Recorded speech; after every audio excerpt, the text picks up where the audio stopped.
Welcome to Self-Love Ignited. My name is Katie Allen. I'm a certified health and life coach, and we are here to talk all things self-love, self-acceptance, body image, health, and total well-being. You are going to hear from me, plus you'll hear the stories of other women who have transformed this already. They have walked this path, and they have really learned how to love and embrace all parts of themselves. We are here to help you be inspired, motivated, and to help you really transform your relationship with yourself to be a loving and positive force each and every day. This is so important so that you can really reach your big dreams, feel at home in your skin, be healthy on your terms, and live a big life. What are you waiting for? Let's get to it.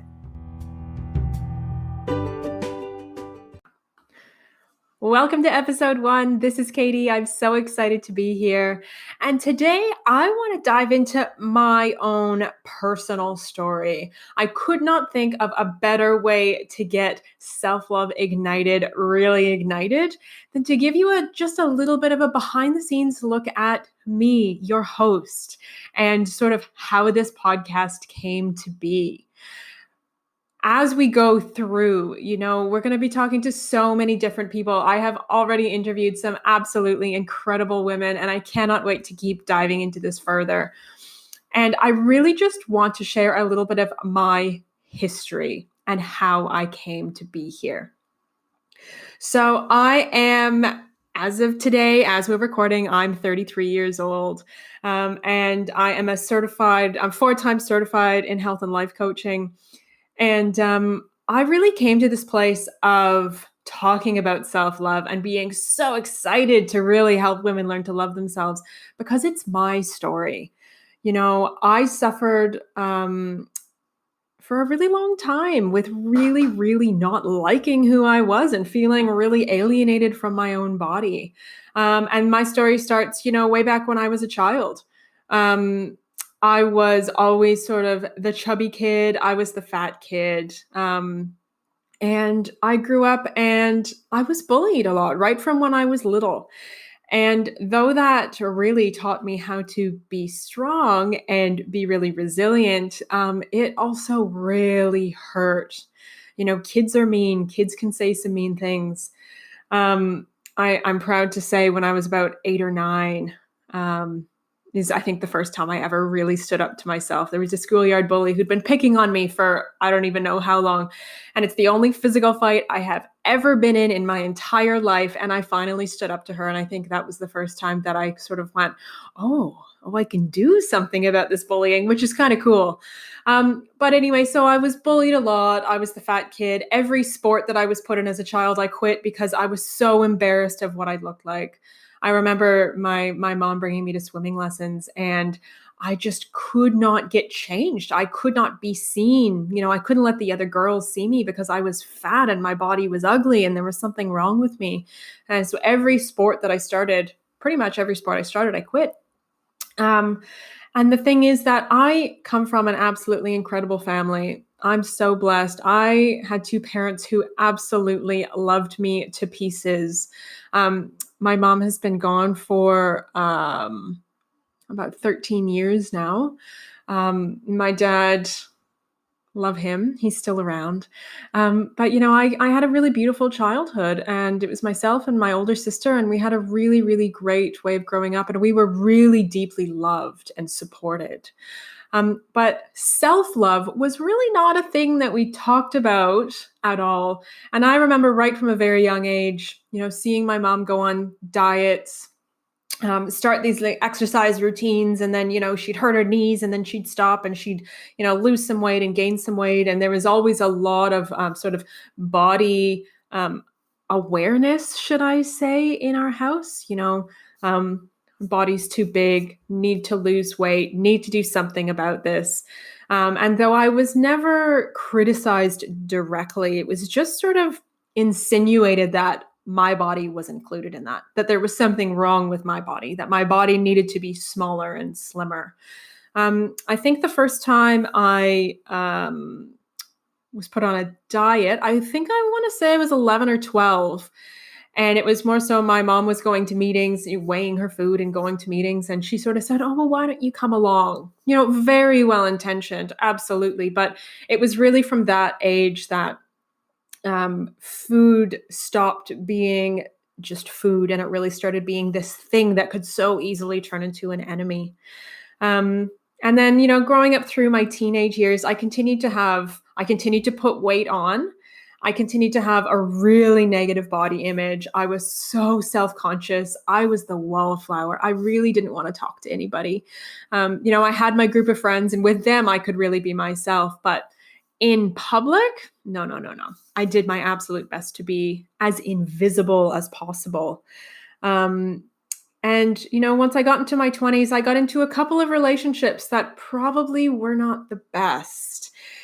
And, with one of my partners in my early 20s, I remember him saying to me, "Oh, you have such a pretty face. You have such a pretty face. Don't worry about your body. We can fix that, but you have a pretty face." And at the time, here's me thinking, "Oh, he thinks I'm pretty. Oh, I can change my body. I'll change it. I'll change it so he likes it." Of course, now I'm sitting here going, all of me is beautiful. And if you can't see that, then, that's your problem, not mine. And my body is not broken. I do not need to be fixed. My body has never been broken and it has never needed to be fixed. If I could go back and talk to myself, that's exactly what I would say. But, we are here now. All I can do is look back. So I went through a few relationships that weren't really the best for me emotionally, physically. And it got to this place in my sort of mid to late 20s where I was doing what everybody said I should do. I had a boyfriend and we lived together and we had an apartment and I was working full time and I just sort of felt like my relationship with myself was really lacking. I had a lot of inner criticism, a lot of self-judgment, really hating on my body, sort of constantly going off and on different diets and joining gyms and quitting gyms and that sort of thing. Um, and it was really I just sort of reached a point. I had always wanted to travel. I'd always wanted to travel. Now, if you know me, you will hear lots more about it in future episodes. I have like some serious wanderlust. So I'm Canadian. I live in Australia right now, and I have every ambition to see this entire planet that we are all so lucky to call home.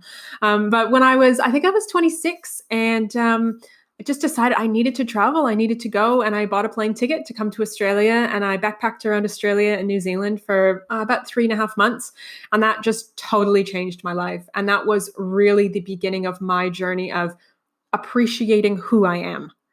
At that point, I was still really, really down on my body, but just my relationship with myself as a person, suddenly I saw like, wow, I am strong. That was, first of all, that was such a hard thing to get on that plane. I was absolutely terrified. I had only been overseas, I think a couple of times, and always either with a partner or with friends. I had never traveled alone. And here I was getting on a plane to go from Canada to Australia, like all the way around the world by myself. I was terrified. And the whole first, probably week and a half, I cried. I was homesick. I was jet lagged. It was absolutely awful. But that also really proved to me that I am damn strong and I am so resilient and I can overcome anything that when it feels insurmountable, it's not. It's only in my head. I can overcome absolutely anything that is thrown at me. And on that trip, I learned so much about myself, what I like, what I want, and what I am capable of. And I just got to say, you can't unlearn that. You can't go back from that. And it was a couple of years later that I started my training as a coach. I started with health coaching. I had had some health challenges. Um, I started my training as a health coach and was just loving it. And it was really lighting me up. And one of my practice clients way back at the beginning, she had a lot of body image struggles and really was struggling with her self-love, with her relationship with herself. And I was able to coach her through that as well and really, really change the way that she saw herself and she related to herself and change how she spoke to herself. And that was a really big aha moment for me because I went, holy crap, I can change people's lives. Like I have this tool that lit a fire under my butt. And since then, I went back and I did my life coaching certificate, and then I did sort of an advanced certificate, and then went back and did a mastery level coaching certificate. So it's a bit addictive. Once you start, you just keep going. But that was really the beginning for me of realizing like I don't have to just stick with changing health. Like you will definitely hear a lot about health on this podcast. I'm really passionate about helping women lead lives that feel really good and take care of their bodies in a way that feels really good, and not how society tells us, because quite often that is actually the total opposite. But so that was the beginning. And then, I've just sort of really been working on my relationship with myself.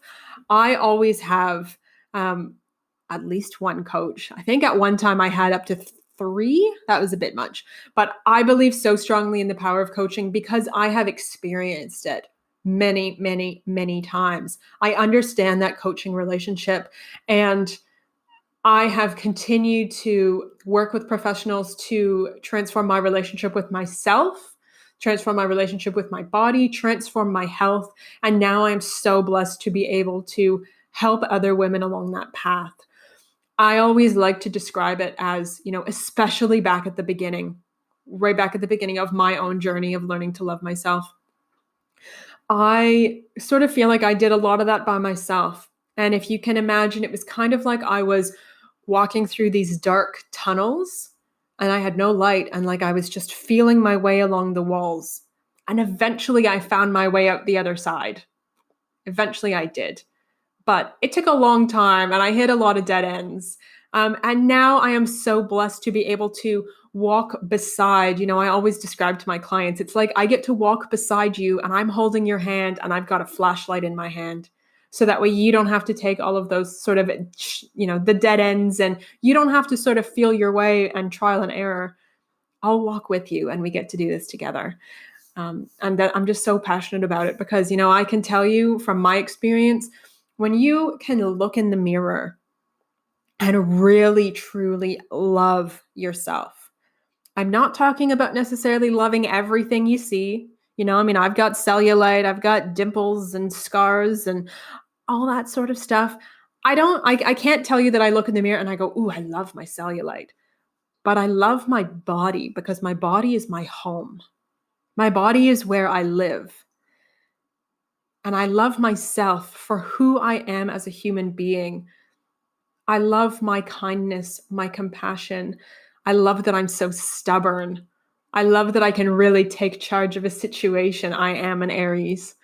I love that I'm really resilient. I love that I'm able to give and I have this endless sort of stream of compassion.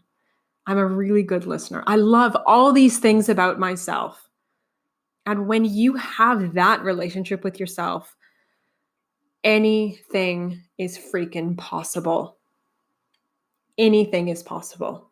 Because then, if you want to travel around the world, you want to get on a plane and go, you have that deep-seated trust and belief in yourself that you can do it. If you want to start your own business, you trust yourself. You've got your own back. You can do it. If your big thing is that you really just want to find, the relationship of your dreams, you want to create that family life that has always been sort of that ideal for you, if you want whatever that is, whatever is sort of on your bucket list, when you love yourself, everything gets easier. Everything gets better. And I am so, so, so grateful that I'm able to have this beautiful, loving relationship with myself. And that I'm able to model that for others. Because the thing is, I didn't have anybody really to model this for me. And I can only imagine if I did, how different my journey would be. And that's the other thing. This is a lifelong relationship. You are with yourself from the moment you are born until the moment you die. You don't get to take a vacation from yourself. You don't get to divorce yourself. You are you, and you are in your body. for life. And just like everything else in life, or every other relationship in life, you have a relationship with yourself. You have a relationship with your body. And we are so quick to put in effort to, see our friends, to make sure that they're okay, to take care of our children and our other loved ones. Yet we so often ignore the relationship with ourselves. And we so often sort of leave ourselves to last on the list. And I really want this podcast to be encouragement for you and to motivate you and to inspire you, to show you that actually by loving yourself and putting yourself first and just being able to accept who you are, everything else will be better. And that it's actually going to benefit every single person in your life. You are worthy. You are enough. And you know how I know that? Because it's one of those truths. It's like a universal truth. I am enough. You are enough. And it is my job, it is my mission to really help you see that, and not just see it and roll your eyes at it, but I mean really see it and really embrace it. So before I keep going, because you will hear that I am a bit of a talker, I'm going to leave it at that. So if you want to get in touch with me, I am Katie Allen on socials. I am Katie Allen Coaching. My website is katieallen.co. If you have any questions, if you ever want to get in touch with me, absolutely, please, please, please reach out. I am so excited to be bringing this podcast to you. I am so excited to be able to bring other women's stories to you so that you can see yourself in their stories and you can see where they've come from and how they have overcome their challenges. Because I want you to see that, and I want you to know that you can do the exact same thing. All right, that's it for now. Lots of love to you.